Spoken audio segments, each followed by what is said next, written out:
여러분 안녕하세요. 오늘은 2023년 7월 18일입니다. 이번 시간에는 가수 박창근 씨에 대한 말씀을 좀 들려드리려고 합니다. 2021년도 그 TV조선에서 했던 오늘은 국민가수, 내일은 국민가수죠. 여기서 최종 우승한 가수입니다. 김광석을 좋아한다고 밝힌 그런 가수, 굉장히 그 감성을 흔드는 그런 노래를 부르는 그런 가수로 알려져 있죠. 제가 박창근 가수를 좋아해 가지고 전에도 영상을 한 3개 정도 만든 적이 있습니다. 처음에 그 TV조선 프로그램 할 때 그 결승전 나오기 전에 이 사람이 우승할 거다 라고 해서 박창근 가수에 대한 걸 하나 만들었고, 그 뒤에는 각종 언론에 나온 것을 종합해서 박창근은 누구인가 이런 영상을 하나 만들었고, 서울 콘서트를 할 때는 제가 직접 가서 현장을 좀 봤습니다. 그러면서 뭐 이것저것 현장 주변의 것들과 본 느낌 등을 또 바탕으로 영상을 하나 만들고 3개 만들었는데, 제가 한 4개월 전부터 박창근 가수 인터뷰를 하려고 좀 노력을 했습니다. 제가 현재 아시아경제에 근무를 하고 있는데 요청을 해서 한 4개월 이상 걸린 것 같습니다. 그래서 지난 4일 드디어 박창근 가수를 서울 서초동에 있는 한 스튜디오에서 만나서 100분 정도 이렇게 인터뷰했습니다. 그래서 그 내용을 어제 7월 17일자 아시아경제신문에 보도를 했습니다. 여러분 그 인터넷에 박창근 인터뷰 또는 박창근 소종섭 이렇게 치시면 그 전문을 읽어볼 수가 있습니다. 원고지가 한 55매 정도 되니까요. 꽤 긴 인터뷰입니다. 박창근 가수에 대한 이해를 돕는데 좀 도움이 되지 않을까, 그렇게 생각을 합니다. 이 신문이 이제 어제 보도한 그 신문입니다. 전체적으로 이제 이렇게 한 면 전체를 박창근 가수 기사로 제가 보도를 했습니다. 그래서 이번 시간에는 이 보도 내용을 간략하게 요약해서 좀 말씀드리는 그런 영상으로 만들었습니다. 박창근 가수가 태어난 곳은 이제 경북 영주라고 알려져 있습니다. 그래서 이제 물어봤죠. 영주인데 맞습니까? 그랬더니 맞다. 그런데 태어난 건 영주가 맞은데 이제 태어만 났고 성장은 주로 대구에서 했고, 그 아버지의 본은 또 본적이죠. 영덕이다. 그래서 이렇게 얘기를 하더군요. 태어난 곳은 영주, 자란 곳은 대구, 본적은 영덕. 이 세 곳이 모두 고향인 셈입니다. 이렇게 얘기를 합니다. 내일은 국민 가수 마지막 결승전에서도 박창근 가수가 그 엄마 그 노래 불렀지 않습니까? 그래서 제가 그 쭉 자료나 기타 이런 걸 보니까 아버지보다는 엄마에 대한 애틋함 같은 것들 노래에 많이 표현을 했는데 뭐가 좀 있습니까? 이렇게 물어봤더니 좀 일이 잘 풀리지 않는 원망이 집안에서 이제 아버지가 어떤 표출을 하게 되면 그걸 엄마와 이 자식들이 고스란히 받아내야 했다라는 거죠. 아버지가 어렸을 때 사업을 했는데 초등학교 때 그게 잘 안 풀리면서 망했다고 합니다. 이제 그런 것들이 집안에서 좀 여러 가지 표출이 됐던 것 같고, 그것이 어린 박창근 가수가 보기에는 상당히 좀 여러 가지로 아버지에 대해서 안 좋은 감정을 가졌던 것 같아요. 하지만 아버지가 이제 편찮으실 때 투병 마지막 며칠 동안 짧지만 진하게 서로를 받아들이고 후회했다. 후회가 아니죠. 화해했다. 이렇게 얘기를 했습니다. 아버지를 이해하게 됐고 늦게나마 화해를 했다라는 거죠.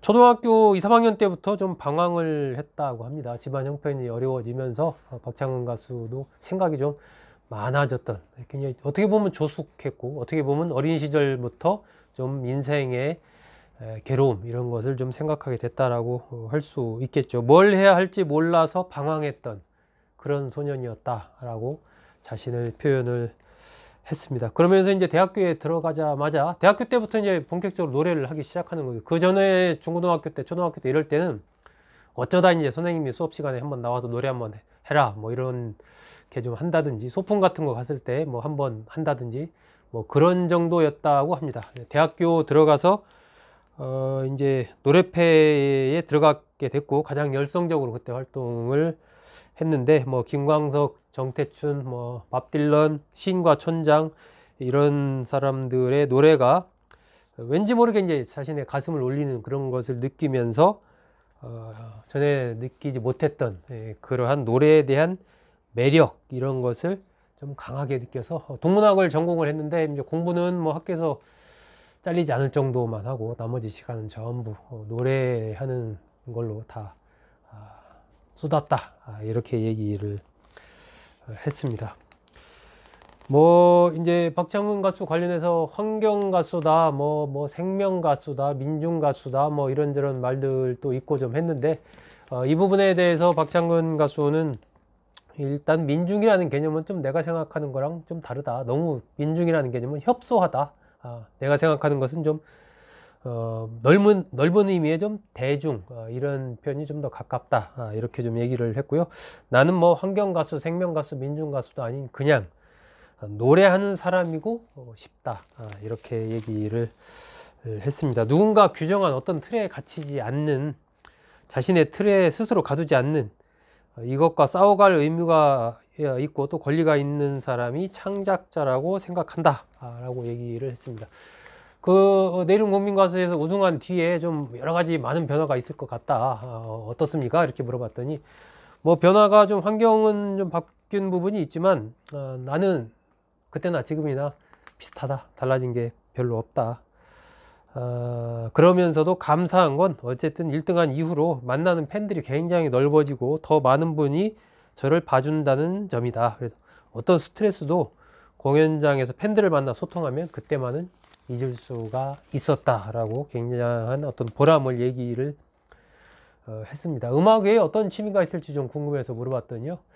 그 코로나 시기에 자신이 3가지를 했다라고 소개를 하더라고요. 일단 뭐 경제에 대해서 너 뭐하냐 뭐 모르지 않냐 이런 얘기를 하도 많이 들어서 이참에 공부 좀 해야 되겠다 싶어서 경제 관련 서적들을 많이 읽었고 주식 투자도 좀 해봤다라고 합니다. 두 번째는 이제 기타 주법에 대한 연구를 코로나 시기에 뭐 집에서 집중적으로 좀 많이 했고 잠잘 때도 기타 껴안고 자고 일어나면 또 기타 치고 이런 생활을 했다는 거죠. 그리고 마지막에는 이제 러닝 달리기를 하면서 여러 가지 이제 TV조선 그 경연에 나가야 되나 말아야 되나 이런 뭐 고민을 많이 했다고 합니다. 지금 뭐 크게 우승하기 전이나 뭐 달라진 것은 없지만 단 한 가지 바람이 있다면 집이 조금 더 컸으면 좋겠다라는 바람을 얘기를 했습니다. 그 집에서 생활하는 시간이 많다고 합니다. 밖에 뭐 나다니고 이런 것보다 집에서 기타 치고 녹음하고 이것저것 뭐 보고 잡다하게 이렇게 하다 보니까 집이 좀 넓었으면 좋겠다 이런 욕심이 딱 하나 있다 이렇게 얘기를 하더라고요. 그래서 제가 아니 뭐 그 정도 지금 할 수 있는 거 아닙니까? 집 좀 큰 집 가질 수 있는 거 아닙니까? 뭐 그렇게 물어봤더니 그런가요? 이렇게 얘기를 하더라고요.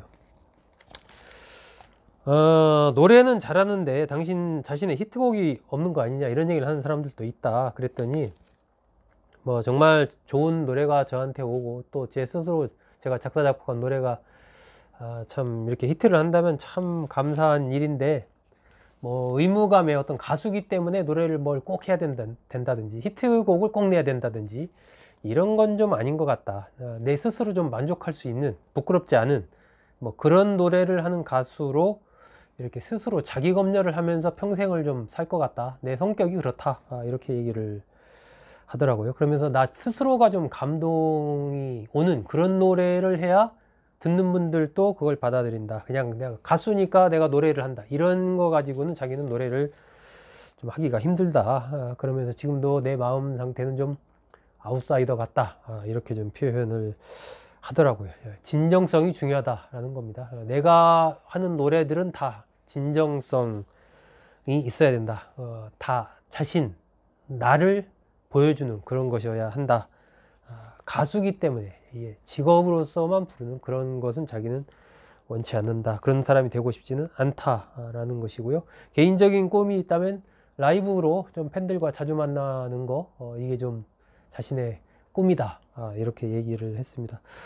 더 좋은 선한 영향력을 발휘하고 스트레스를 좀 사람들과의 관계에서 덜 받는 그런 내공이 좀 깊은 그런 사람이 됐으면 좋겠다. 이런 얘기를 하더라고요. 아마 인기를 얻을수록 굉장히 사람들과의 관계에서 오는 스트레스를 또 많이 받고 있지 않나. 그렇기 때문에 또 이렇게 얘기하는 것 아닌가 싶은 생각이 들었습니다. 누구를 닮고 싶냐? 가수 중에 이렇게 물어봤더니 우리나라에서 롤모델은 김광석 씨인데 뭐 여러 가지로 이제 인생이 좀 안타까운 부분이 있기 때문에 뭐 그런 얘기를 하면서 가장 존경하는 아티스트는 캐나다의 가수 닐 영이다. 이렇게 얘기를 하더라고요. 있는 그대로의 모습을 그냥 보여주는, 노래하고 싶을 때 노래하고 뭐 하모니카 불고 싶으면 막 불고 기타 치고 싶으면 치고 이렇게 좀 자연스러운 모습을 보여주면서 대중과 호흡하고 또 대중과 같이 소통하면서 사랑받는 이런 가수가 되고 싶다라는 겁니다. 설렘이 없으면 창작자는 죽은 거랑 마찬가지다. 그래서 설렘을 좀 계속 갖고 갔으면 좋겠다. 이렇게 얘기를 하더라고요. 100% 만족을 하면 설렘이 사라진다. 그냥 삶에 만족해서 거기에 그친다라는 거죠. 그래서 자신은 뭔가 좀 자신을 약간 불편하게 만들면서 살 것 같다. 계속해서 좀 뭐 좋은 게 있고 편한 게 있어도 그걸 누리면서 만족하기보다는 크고 넓은 소파가 있다면 거기서 잘 때도 약간 좀 구부리고 자면서 스스로를 뭔가 좀 불편하게 하면서 새로운 기대, 설렘을 좀 갖고 살아가는 그런 가수, 그런 사람이 되고 싶다. 이런 얘기를 했습니다. 박창근 가수와의 100분 인터뷰 전문을 좀 자세하게 보고 싶은 분은 포탈 네이버나 다음이는 포탈 사이트에서 박창근 인터뷰를 치시거나 뭐 박창근 소종섭 이렇게 치시면 좀 보실 수 있습니다. 오늘은 박창근 가수와 만났던 100분간의 인터뷰 내용을 중심으로 말씀을 드렸습니다. 인터뷰 마치고 나서 뭐 라면도 같이 먹고 김밥 같이 먹고 뭐 이런저런 얘기도 좀 한 즐거운 시간을 보냈습니다. 저 개인적으로도 제가 좋아하는 가수였기 때문에 굉장히 뜻깊고 또 기억에 오래 남는 시간이 아니었나 싶습니다. 여러분 잘 들어주셔서 고맙습니다.